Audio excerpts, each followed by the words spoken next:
नमस्कार दोस्तों। 29 और 30 सितंबर की करंट अफेयर्स में आपका स्वागत है। तो आइए देखते हैं कि इन 2 दिनों में मोस्ट इंपॉर्टेंट न्यूज कौन सी रही हैं, जो द हिंदू, इंडियन एक्सप्रेस या डिफरेंट डिफरेंट गवर्नमेंट की साइट्स जैसे पीआईबी यहां सब से कवर करके ये मोस्ट इंपॉर्टेंट 15 से 20 क्वेश्चन इसमें बनाए गए हैं। तो ध्यान रखिएगा कि इस क्वेश्चन की लिस्ट में जो इसकी डिस्क्रिप्शन है उसमें बहुत सारे ideal.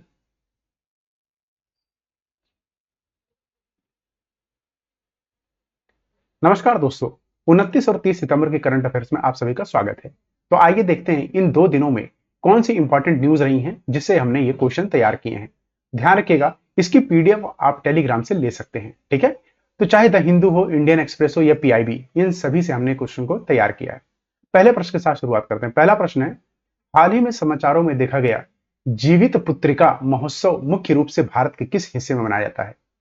A western and south India, B northern and eastern India, C central India या डी वेस्टर्न इंडिया। अब आपको देखिए, पूछा गया है कि भैया जीवित पुत्रिका महोत्सव कहां मनाया गया है, पश्चिमी या दक्षिण भारत, उत्तरी और पूर्वी भारत, मध्य भारत और पश्चिमी भारत। जब आप भारत का जब मैप देखेंगे ना, कुछ जो कि इस प्रकार है, देखिए मेरे मैप से मुझे जज मत करिएगा, थोड़ा सा मैप मेरा अच्छा नहीं बन पाता है, बट हाँ कोशिश तो करते हैं कि बना ले। तो ध्यान रखिएगा, जब हम मैप को हम जब ये बनाते हैं ना मैप को, तो ये कुछ ऐसा रफली ये दिखता है ना इंडिया। तो इस पार्ट को आपका नॉर्थ बोलते हैं, इस पार्ट को साउथ, इस पार्ट को वेस्ट, इस पार्ट को आपका ईस्टर्न इंडिया, ठीक है। जब बात क्या करेंगे पश्चिमी और दक्षिण, देखो पश्चिम और दक्षिण क्या हो गया, वेस्टर्न एंड सदर्न। तो ये इसकी बात हो रही है कि क्या इस पार्ट का हिस्सा है नॉर्दर्न एंड ईस्टर्न इंडिया, ये नॉर्दर्न और ये ईस्टर्न इंडिया, क्या इसका पार्ट है? ये सेंट्रल इंडिया, इसे सेंट्रल इंडिया कहते हैं। देखिए ये सारा सेंट्रल इंडिया है, ठीक है, ये सारा। ये वेस्टर्न घाट्स, इसे वेस्टर्न घाट्स भी कहते हैं, ध्यान रखिएगा, ठीक है। आइए इसी के साथ उसका उत्तर ध्यान रखिएगा, बी इसका सही उत्तर है उत्तरी और पूर्व भारत, मतलब नॉर्थ इंडिया से लेके यहां इन राज्यों में मनाया जाता है। उत्तर प्रदेश, बिहार, ये सभी राज्य हैं इसमें, ठीक है। इसके अगर मुख्य तत्वों को देखें, ठीक है, तो जीवित पुत्रिका या जीविता व्रत एक हिंदू व्यवहार है जो मुख्य रूप से भारत के उत्तरी और पूर्वी भाग में, विशेष रूप से बिहार, उत्तर प्रदेश, झारखंड और नेपाल देश में भी मनाया जाता है। ध्यान रखिएगा, इसमें क्या होता है कि जो माताएं होती हैं अपने बच्चों की भलाई और लंबे उम्र या जीवन के लिए दूसरे दिन सख्त निर्जला उपवास, निर्जला मतलब जिसमें जल नहीं पिया जाता, के साथ अपने बच्चों की लंबी उम्र के लिए 3 दिनों तक का उपवास करती हैं। माता ही है जो ऐसा कर सकती है और धन्य है। उसके बाद ये ध्यान रखिए, अभी हुआ क्या बिहार में ना, एक जगह अभी क्या हुआ कि इसी त्योहार के दौरान उसमें क्या हुआ कि नहाने गई औरतें। जब वही कहते हैं ना कि भाई सुबह उठ के नहाना भी पड़ता है इसमें। देखिए आप इसको मिक्स मत करिएगा, किससे? छठ पूजा से। छठ पूजा अलग है, उससे मिक्स मत करिएगा, अलग चीज है ये। तो वहां गई तो उसमें ना कई सारे बच्चे भी साथ गए, तो उसमें 30 बच्चे डूब के मर गए थे तकरीबन। इसीलिए न्यूज में था, तो इसलिए हमने इसको प्रश्न में रखा है। यह त्योहार राजा जीत मोहन की पौराणिक कहानी से जुड़ा हुआ है। यह शुद्ध स्नान नहाए खाई से शुरू होता है और उपवास, जिसे पारण कहते हैं, ठीक है, जब आप अपना तोड़ते हो ना उसे पारण बोलते हैं, के साथ समाप्त होता है। तो याद आ गया। अब ये मुख्य जो भी इसके पॉइंट्स हैं हमने सारे यहाँ पे रिटेन कर लिए हैं। अच्छा, आपके लिए एक क्वेश्चन है यहाँ पर, बताइए कि बिहार के गवर्नर कौन है? बिहार के गवर्नर, ये आपको बताना है, ठीक है। अगला प्रश्न है हमारा, ग्लोबल इनोवेशन इंडेक्स अभी हाल ही में पब्लिश हुआ है, भारत की रैंक क्या है इसमें? ए 35वीं, बी 36वीं, सी 37वीं या डी 39वीं। तो ध्यान रखिए, इसका सही उत्तर है डी। भारत की रैंक इस साल 39 से इंप्रूव हुई है। क्या हुई है? इंप्रूव हुई है। पिछले साल अगर हम बात करें तो भारत की तो 40वीं रैंक थी, ध्यान रखिएगा, क्या थी? 40th रैंक थी, 40वीं रैंक थी। अच्छा, प्रश्न ये भी आ सकता है, इसको पब्लिश कौन करता है, इस रिपोर्ट को भाई जारी कौन करता है, वो भी जानना होगा। तो जिनेवा, जिनेवा कहां? स्विट्जरलैंड। कहां? स्विट्जरलैंड। स्विट्जरलैंड में स्थित जिनेवा, जहां पे विश्व बौद्धिक संपदा संगठन, जिसे हम क्या बोलते हैं? WIPO, इसके द्वारा इसको जारी किया जाता है। ध्यान रखिएगा, ठीक है, इसके द्वारा इसको जारी किया जाता है। इस सूचकांक में भारत पिछले साल 40वें स्थान पर रहा। इसी के साथ आइए मोस्ट इंपॉर्टेंट जितने भी अभी हाल ही फिलहाल में ना इंडेक्स जारी हुए हैं, उन सब में इंडिया की रैंकिंग देख लेते हैं क्या रही है, ठीक है। तो इसका मैं कहूंगा स्क्रीनशॉट आप अपने पास रख लीजिएगा मोबाइल में। तो लोकतंत्र सूचांक इकोनॉमिकल इंटेलिजेंस यूनिट द्वारा पब्लिश किया जाता है और इंडिया की रैंक इस साल रही है 104 और नॉर्वे रैंक 1 पे है। बौद्धिक वैश्विक संपदा सूचांक यूएस चैम्बर्स ऑफ कॉमर्स को पब्लिश करता है। इंडिया की रैंक है 42 और यूएसए की रैंक 1 है, ध्यान रखिएगा। जेंडर इनइक्वालिटी इंडेक्स यूएनडीपी, अच्छा प्रश्न ये भी आता है कई बार, जैसे जेंडर इनइक्वालिटी इंडेक्स आ गया तो पूछा था कौन पब्लिश करता है, पब्लिशर, ये यूएनडीपी कौन है, पब्लिश कर रहा है इसको, ठीक है, पब्लिश कर रहा है, पब्लिश मतलब जारी कर रहा है, ठीक है, ये ध्यान रखिएगा, जारी कर, देखो जल्दबाजी जिसका काम है वो मैं तो अभी कहूंगा चैनल छोड़ के जा सकता है। अगर आपको वाक्य में दिल से पढ़ना है और चीजें समझनी है तो थोड़ा रुकना तो पड़ेगा भाई, ठीक है। एक कहावत है ना, पहले सुनते थे, जल्दी का काम भूत का होता है, तो अपने आप को भाई, हम तो हनुमान जी को मानते हैं, भूत पिचास निकट नहीं आवे, तो आप जा सकते हैं, थोड़ा रुकेंगे तो 100% बहुत अच्छा सीख जाए। तो यूएनडीपी इसको जारी करता है। यूएनडीपी फिर देखो मैंने यहां बताया था ईआईयू मतलब इकोनॉमिकल, ठीक है, economical, economical intelligence, economical intelligence unit, बोलिए, इकोनॉमिकल इंटेलिजेंस यूनिट द्वारा इसको जारी किया जाता है, ठीक है, यह प्रश्न आ जाता है। इसको यूएस चैम्बर ऑफ कॉमर्स, इसको यूएनडीपी, यूएनडी की फुल फॉर्म क्या होती है, यूनाइटेड नेशंस डेवलपमेंट, डेवलपमेंट, ठीक है, यूएनडीपी, यूनाइटेड नेशन डेवलपमेंट, ठीक है, ये ध्यान रखिएगा, प्रोग्राम, इसमें ये भी आपको रखना है, भूल मत जाना, प्रोग्राम। देखिए इंडिया की रैंक क्या है, अब बात हो रही है जेंडर इक्वलिटी, मतलब कि मेल और फीमेल, ठीक है, मेल और फीमेल में बात हो रही है कि मेल और फीमेल में कितनी प्रतिस्पर्धा है, मतलब कितनी समानताएं हैं, कितनी असमानता, यहां क्या बात हो रही है, असमानता की, असमानता, ध्यान रखिएगा, असमानता की बात हो रही है। तो इसमें इंडिया की रैंक आई है 108 और डेनमार्क की रैंक 1 है। मानव विकास सूचकांक अगेन यूएनडीपी पब्लिश करता है, इंडिया की रैंक है 134, स्विट्जरलैंड की रैंक 1 है। वर्ल्ड प्रेस फ्रीडम इंडेक्स, इसमें क्या होता है ना, हर कंट्री में देखिए प्रेस अगर फ्रीडम जिसको कहते हैं फोर्थ पिलर बोला जाता है, क्या बोलता है, फोर्थ पिलर, पिलर कहां किसका, डेमोक्रेसी का, ठीक है, डेमोक्रेसी का। अब क्या इस पिलर को ही देख लो, हर कोई तोड़ने में लगा हुआ, हर कोई सरकार, अगर ये पिलर अपना अच्छे से काम करे ना तो देश बहुत तरक्की करता है। इसको पब्लिश करता है रिपोर्टर्स विदाउट बॉर्डर। इंडिया की रैंक है 159, नॉर्वे की रैंक 1 है। Travel and tourism development index world economic forum द्वारा इसे पब्लिश किया जाता है, किसके द्वारा, जारी कौन करता है, जारी कौन करता है, world economic forum, world economic, world economic forum, ठीक है। इंडिया की रैंक है 39 और यूएस की रैंक 1 है।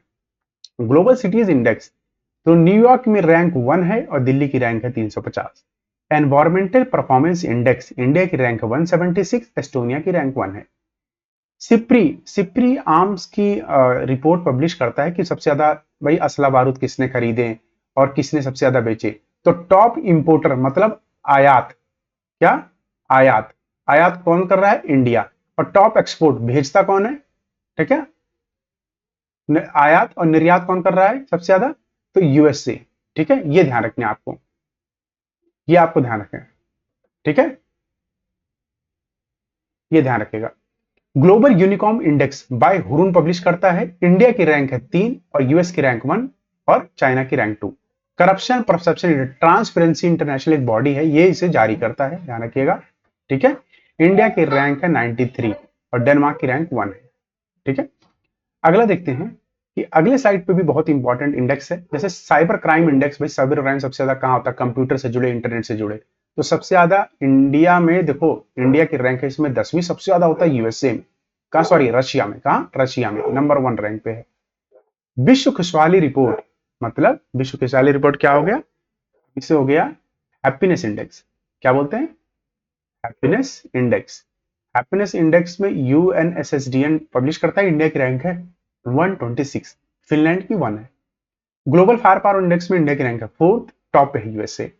बिजनेस एनवायरमेंट रैंकिंग में इकोनॉमिकल इंटेलिजेंस यूनिट पब्लिश करता है, इंडिया की रैंक है 51, सिंगापुर की 1 है। टॉम टॉम ट्रैफिक इंडेक्स, कई बार पूछा गया ट्रैफिक इंडेक्स कौन पब्लिश करता है, टॉम टॉम, रैंक 1 लंदन की है, बेंगलुरु को मिली है 6ठी पोजीशन। हिम तेंदुआ रिपोर्ट 2023, टोटल है 718 तेंदुए इंडिया में, और सबसे ज्यादा तेंदुए हैं लद्दाख में, सबसे कम जम्मू एंड कश्मीर, सबसे कम, ध्यान रखिएगा। स्वच्छ सर्वेक्षण 2023 देख लेते हैं, 23-24 है ये, ठीक है। रैंक 1 इंदौर और सूरत, और 1 लाख से कम आबादी में शाश्वत शहर महाराष्ट्र। सबसे स्वच्छ छावनी बोर्ड है महू छावनी बोर्ड, राज्यों में मध्य प्रदेश है, सबसे स्वच्छ गंगा शहर वाराणसी और प्रयागराज, ध्यान रखिएगा। सफाई मित्र शहर है चंडीगढ़। ठीक है, आइए अगला प्रश्न देखते हैं। अगला प्रश्न है कैल्डवेल 45 क्या है जिसे हाल ही में नासा ने हाईलाइट किया है? ए स्पाइरल गैलेक्सी है, बी एस्टेरॉइड है, सी ब्लैक होल है, या डी एक्सोप्लैनेट है? ध्यान रखिएगा, ये क्या है? ए एक स्पाइरल आकाशगंगा है। ठीक है, किसे बोलते हैं? स्पाइरल आकाशगंगा। तो नासा के हबल टेलीस्कोप, ध्यान रखिएगा, हबल स्पेस टेलीस्कोप ने अभी सर्पियल आकाशगंगा जिसका नाम है कैल्डवेल 45 NGC 5248 का एक वीडियो साझा किया है, जिसे सर्पिल आकाशगंगाएं सितारों और गैस का संग्रह है, जिनमें उनके केंद्र से फैली सर्पिल भुजाएं हैं। इन आकाशगंगाओं में युवा गर्म तारे होते हैं और ये अपनी सुंदरता आकृतियों के लिए जाने जाते हैं, ध्यान रखिएगा। ठीक है, अगला प्रश्न देखते हैं। एंड्रो ने हाल ही में best heritage tourism village award 2024 जीता है। वह किस राज्य में स्थित है? ए वेस्ट बंगाल, बी उड़ीसा, सी मणिपुर, या डी महाराष्ट्र? देखिए, ऐसे प्रश्न में जब भी जो ऑप्शन सबसे अलग हो ना, उसको आप कई बार मार्क कर सकते हो, हमेशा नहीं। तो इसमें देखिए सी मणिपुर जो है ये उत्तर है। देखिए नॉर्थ ईस्ट का पार्ट है, ये कहाँ का है? नॉर्थ ईस्ट का पार्ट है, इस वाले जो पार्ट है ना, यहाँ ये वाला पार्ट है ये, तो ये थे मणिपुर। ठीक है, इसके अगर मोस्ट इंपॉर्टेंट पॉइंट की बात करें तो मणिपुर के एंड्रो विलेज ने 2024 की सर्वश्रेष्ठ पर्यटन गांव की प्रतियोगिता में विरासत श्रेणी में सर्वश्रेष्ठ पर्यटन गांव का पुरस्कार जीता है। यह पुरस्कार नई दिल्ली में विश्व पर्यटन दिवस समारोह के दौरान पर्यटन मंत्रालय द्वारा दिया गया। अच्छा, इसकी राजधानी क्या है मणिपुर की? इम्फाल, ये ध्यान रखिएगा। ठीक है, और इसके अब आप देख लेते हैं कि गवर्नर कौन है। इसके गवर्नर हैं लक्ष्मण आचार्य और चीफ मिनिस्टर हैं एन बीरेन सिंह, ध्यान रखिएगा, एन बीरेन सिंह। अगला प्रश्न है हाल ही में भारतीय कला महोत्सव के पहले संस्करण का उद्घाटन कहां किया गया?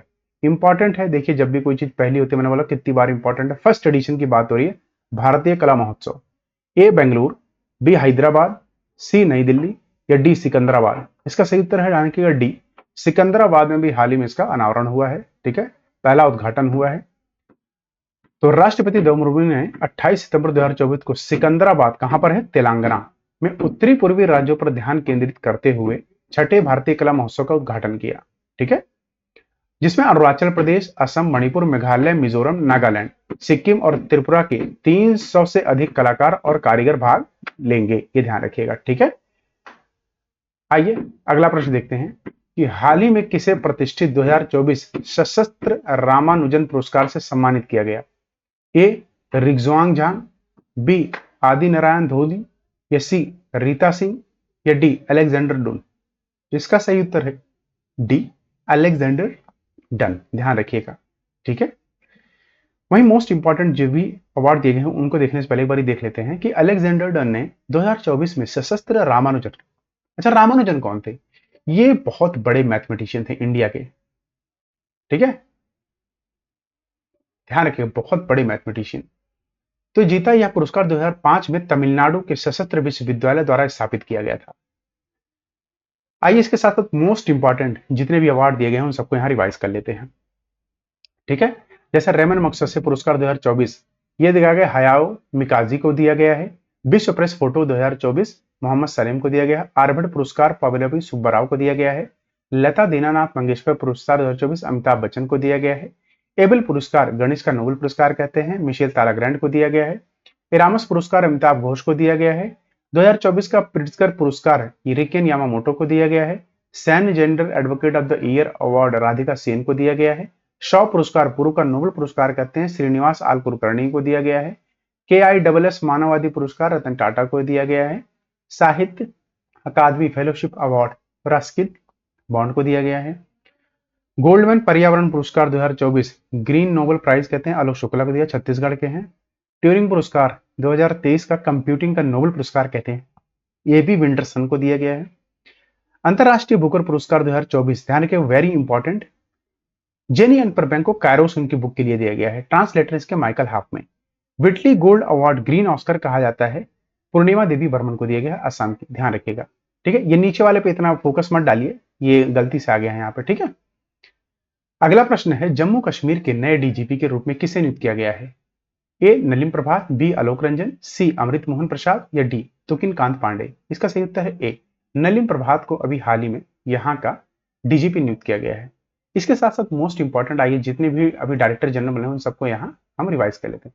जैसे गरीब पाल सिंह को एनसीसी का डीजी बनाया गया है, राकेश पाल को आईसीजी का डीजी बनाया गया है, पीयूष आनंद को एनडीआरएफ का डीजी बनाया गया है, मनोज यादव को आरपीएफ का डीजी बनाया गया है, राजेश निर्वाण को होमगार्ड का डीजी बनाया गया है, असम राइफल्स का विकास लखेरा को डीजी बनाया गया है, दलजीत सिंह चौधरी को एसएसबी का डीजी बनाया गया है, अनीश दयाल सिंह को सीआरपीएफ का डीजी बनाया गया है, ठीक है, नीना सिंह को सीआईएसएफ का डीजी बनाया गया है, नलिन प्रभात को एनएसजी का डीजी बनाया गया था पहले, आलोक शर्मा को एसपीजी का डीजी, राहुल रसगोप को आईटीबीपी का डीजी, अशोक कुमार सिंह को ईएसआईसी का डीजी, बी श्रीनिवासन को एनएसजी का डीजी। ये ध्यान रखिएगा, सारा इंपॉर्टेंट है। अगला प्रश्न है, हाल ही में ग्लोबल बायो इंडिया 2024 के चौथे संस्करण का आयोजन कहां किया गया? ए बंगलुरु, बी हैदराबाद, सी नई दिल्ली या डी चेन्नई। तो ध्यान रखिएगा, इसका भी आयोजन सी नई दिल्ली में किया गया। तो चौथा ग्लोबल बायो इंडिया 2024 कार्यक्रम 14 सितंबर 2024 को नई दिल्ली में संपन्न हुआ था। यह जैव प्रौद्योगिकी अनुसंधान, विकास और विनिर्माण में भारत की क्षमता को प्रदर्शित करने वाला 3 दिवसीय कार्यक्रम था। यह आयोजन 2021 से प्रतिवर्ष आयोजित किया जाता है। अच्छा, ग्लोबल बायो इंडिया, इसके ये बताइए इसको लीड कौन कर रहा था? Who was leading it? ठीक है, हु वॉज लीडिंग इट। अच्छा, तीसरा संस्करण कहां हुआ था? थर्ड एडिशन कहां? कमेंट करिए। अगला प्रश्न देखिए। अगला प्रश्न है, हाल ही में 19वें दिव्यकला मेला का उद्घाटन कहां किया गया था? ए विशाखापट्टनम, बी कोची, सी नई दिल्ली या डी इंदौर। इसका सही उत्तर है ए विशाखापट्टनम में हाल ही इसका आयोजन किया था। तो आंध्र प्रदेश के राज्यपाल श्री एस अब्दुल्ला नजीर द्वारा विशाखापट्टनम में 19वें दिव्यकला मेले का उद्घाटन किया गया। एनडीसी योजना के तहत 10 दिव्यांग लाभार्थियों को रियायती ऋण पे 40 लाख रुपए प्रदान किए जाएंगे। मेले में 20 राज्य केंद्रित शासित प्रदेश के साथ 100 दिव्यांग कारीगरों के उत्पाद का प्रदर्शन किया गया, जो वोकल फॉर लोकल को बढ़ावा देने के लिए आयोजित किया गया है। ध्यान रखिएगा। इसी के साथ मोस्ट इंपॉर्टेंट जितने भी अभी हाल ही में महोत्सव मनाए गए हैं उनको हम यहाँ रिवाइज कर लेते हैं। जैसे एंथोरियम महोत्सव मिजोरम में मनाया जाता है, नाडा हब्बा दशहरा मेला है कर्नाटक में, बन्नी उत्सव आंध्र प्रदेश में, नुखाई त्योहार उड़ीसा में, बोनालू उत्सव तेलंगाना में, और बथुकम्मा फूलों का त्योहार है, ये भी आपका तेलंगाना में, चचिन चराई महोत्सव अरुणाचल प्रदेश में, पक्के पग हार्नबिल फेस्टिवल अरुणाचल प्रदेश में, कैर पूजा महोत्सव त्रिपुरा में, और हरेला त्योहार उत्तराखंड में ऋतुओं के स्वागत का त्योहार है, बंगस वैली महोत्सव जम्मू कश्मीर में, सरस मेला पहला सेंसन स्नो फेस्टिवल, ध्यान रखिएगा, नवरोज नव वर्ष का संबंध पारसी समुदाय बनाते हैं इसको, मक्खन महोत्सव अंडूरी उत्तराखंड में, बिहू फेस्टिवल असम में, भारत का पहला प्रकाश स्तंभ उत्सव गोवा में। ध्यान रखिएगा। हाल ही में किस मंत्रालय ने अंतरराष्ट्रीय वाद सम्मेलन 2024 का आयोजन किया? वेरी इंपॉर्टेंट, ध्यान रखिएगा। A ministry of agriculture, B ministry of environment and climate change, C ministry of Jal Shakti या D ministry of rural development. इसका सही उत्तर है, ध्यान रखिएगा, सी मिनिस्ट्री ऑफ जल शक्ति ने इसका आयोजन किया था। तो जल शक्ति मंत्रालय के पेयजल और स्वच्छ विभाग द्वारा आयोजित अंतरराष्ट्रीय वाद सम्मेलन नई दिल्ली में आयोजित किया गया था। ध्यान रखिएगा। इसका उद्देश्य वर्तमान और भविष्य की पीढ़ियों के लिए सम्मान और कुशल जल संचालन उपयोग के लिए संवाद और सहयोग को बढ़ावा देना है। सम्मेलन का विषय ग्रामीण जल आपूर्ति को बनाए रखना है और यह वैश्विक जल स्वच्छता और स्वच्छता चुनौतियों को संबोधित करने पर ध्यान केंद्रित करेगा। ध्यान रखिएगा। इसी के साथ यह संस्करण पूरा हुआ। आप सभी का तहे दिल से शुक्रिया। कल फिर मिलेंगे नए वीडियो के साथ, नए लेक्चर के साथ। तब तक अपना ख्याल रखिए। जय हिंद, जय भारत। और हाँ, जाने से पहले वीडियो को शेयर और कमेंट जरूर करिएगा। बहुत मेहनत लगती है और आप लोगों का प्यार ही हमें मोटिवेट करता है। Thank you so much.